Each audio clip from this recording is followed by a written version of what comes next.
Olá pessoal, tudo bem? Vimos na aula passada, primeiro reinado, período regencial, a partir dessa aula, segundo reinado. Observe essa gravura. Uma sátira, Dom Pedro, controlando, manipulando os dois partidos políticos do segundo reinado, o Partido Liberal e o Partido Conservador. No segundo reinado, vai ocorrer uma alteração na organização política brasileira. A adoção do parlamentarismo a partir de 1847, com a criação do cargo da presidência do Conselho de Ministros. Ocorre que aqui no Brasil o parlamentarismo vai funcionar de uma maneira inversa ao funcionamento do parlamentarismo clássico. Observe este quadro. Parlamentarismo inglês, o parlamento é que escolhe o primeiro-ministro. Portanto, no caso inglês, o primeiro-ministro, o poder executivo, é controlado pelo poder legislativo. No caso brasileiro, o rei indica, nomeia o primeiro-ministro. Sendo assim, o poder executivo é controlado pela monarquia. É isso que faz com que o parlamentarismo no Brasil seja caracterizado como ao contrário, inverso. E por quê? Não esqueça, a Constituição brasileira estabelece 4 poderes. Portanto, é pelo poder moderador que o rei pode nomear e demitir o primeiro-ministro, caracterizando a inversão. Também, no segundo reinado, nós vamos ter questões envolvendo o Brasil e a Inglaterra, o Brasil e países latinos. Primeiro, vamos analisar as tensões entre Brasil e Inglaterra. Observe o quadro. Tensões anglo-brasileiras. 1844, Tarifa Alves Branco. Representa o fim dos privilégios ingleses aqui no Brasil. Aqueles privilégios comerciais que os ingleses tinham desde 1810. Por conta disso, como resposta a isso, em 1845, Bill Aberdeen, que é uma medida da Inglaterra para coibir e proibir o tráfico negreiro. Qualquer navio brasileiro suspeito do tráfico negreiro, a partir de 1845, poderia ser aprisionado pelos ingleses. Como resposta a isso, 1850, aprovada a Lei Eusébio de Queiroz, importantíssima, representa o fim do tráfico negreiro. E em 1861, início da chamada Questão Christie. William Christie era o nome do embaixador inglês aqui no Brasil. São questões, primeiro, um navio inglês naufragou no sul e o William Christie acusou a população brasileira de fazer uma pilhagem. Depois, no Rio de Janeiro, oficiais da marinha ingleses, meio embriagados, fazem uma arruaça, brigam com o sentinela e são presos. Esses 2 incidentes, mais a questão do tráfico negreiro, mais o fim dos privilégios ingleses aqui no Brasil, provocam a questão Christie, que vai até 1865, que é um rompimento das relações diplomáticas entre Brasil e Inglaterra. Depois, uma segunda questão, a questão Platina, que vai provocar a famosa Guerra do Paraguai. Observe esta imagem. Francisco Solano Lopes, presidente do Paraguai e responsável pela modernização do Paraguai. Modernização econômica. O Paraguai terá no século XIX um modelo econômico autossuficiente. Ele não será dependente da Inglaterra. E a Inglaterra não via isso com bons olhos. E a Inglaterra queria destruir esse modelo econômico. E a oportunidade virá com a famosa Guerra do Paraguai. Observe o quadro. Guerra do Paraguai, 1864, 1870. Causas: a expansão e o desenvolvimento econômico do Paraguai, a intervenção brasileira na região, na região do Prata, o que hoje é Argentina e Uruguai, os interesses da Inglaterra em destruir o modelo econômico do Paraguai e a formação da Tríplice Aliança: Brasil, Argentina e Uruguai contra o Paraguai e com o apoio da Inglaterra. O resultado: vitória da Tríplice Aliança no campo militar, porque economicamente quem se beneficiou da guerra foi a Inglaterra. Conseguiu mais um mercado consumidor, conseguiu mais um dependente do seu capitalismo. Também no segundo reinado, nós vamos observar a atividade, a expansão da atividade cafeeira. Observe o mapa. Aí está a expansão do café. Primeiro, no Vale do Paraíba, Rio de Janeiro, e depois uma expansão para o oeste paulista. Quando falamos de café, nós falamos de duas áreas produtoras de café. Uma no Rio de Janeiro, a outra em São Paulo. Observe as áreas.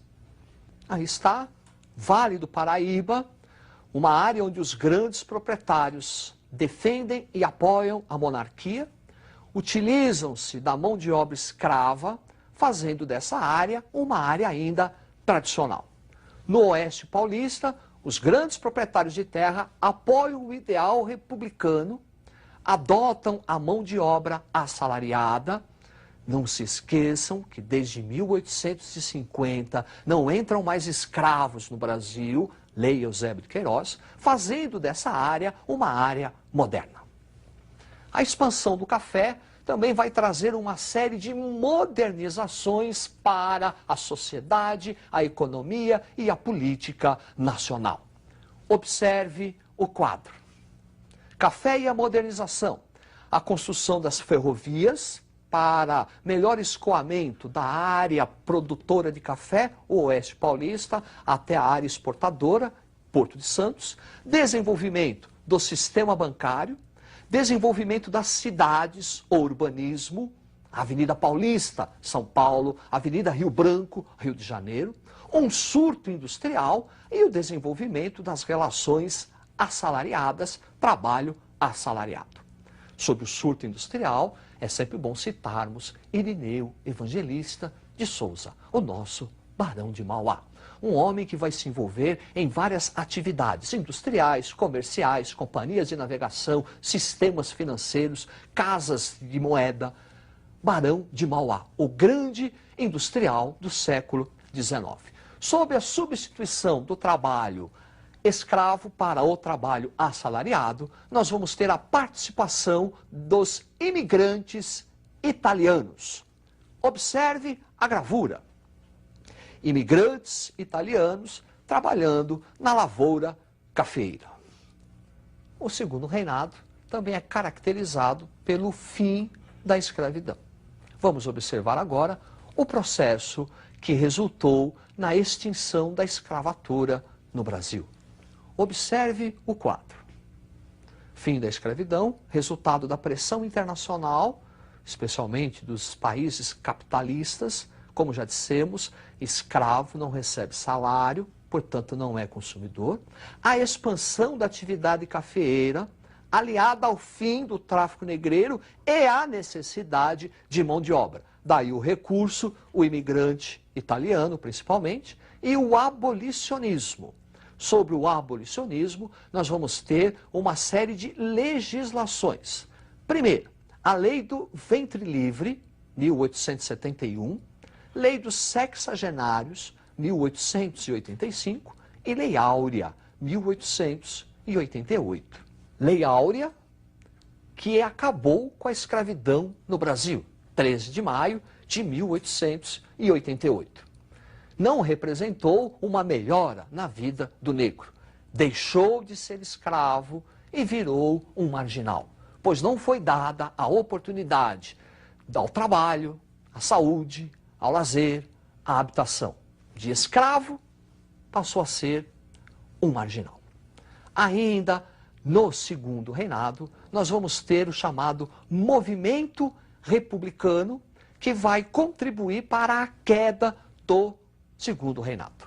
Vamos analisar aqui, em primeiro lugar, os motivos que provocaram a queda da monarquia brasileira. Observe o quadro. Fim do Império Brasileiro. Processos de modernizações do século XIX ligados ao café, desenvolvimento do urbanismo, desenvolvimento do sistema financeiro, modernizações. Questão religiosa envolvendo o Império e a Igreja. É contra o regime do padroado, contra a intervenção do Estado nos assuntos religiosos. Desenvolvimento da questão militar, envolvendo o exército contra o Estado. Desde o final da Guerra do Paraguai, o exército brasileiro passa a reivindicar uma maior participação nas decisões políticas. Questão social que envolve a crise do escravismo, o processo de abolição da escravatura. Aqueles grandes proprietários de terra do Vale do Paraíba, após a abolição da escravatura, colocam-se contra o Império. E o movimento republicano. Movimento republicano que vai ter adeptos nas cidades, intelectuais, estudantes de direitos, e também vai conseguir o apoio dos grandes proprietários de terra, os fazendeiros de café do Oeste Paulista. Esse movimento republicano pode ser dividido em duas correntes. Observe-as. Corrente evolucionista, liderada, entre outros, por Quintino Bocaiúva, defendia a implantação da República de forma gradual, sem a participação popular.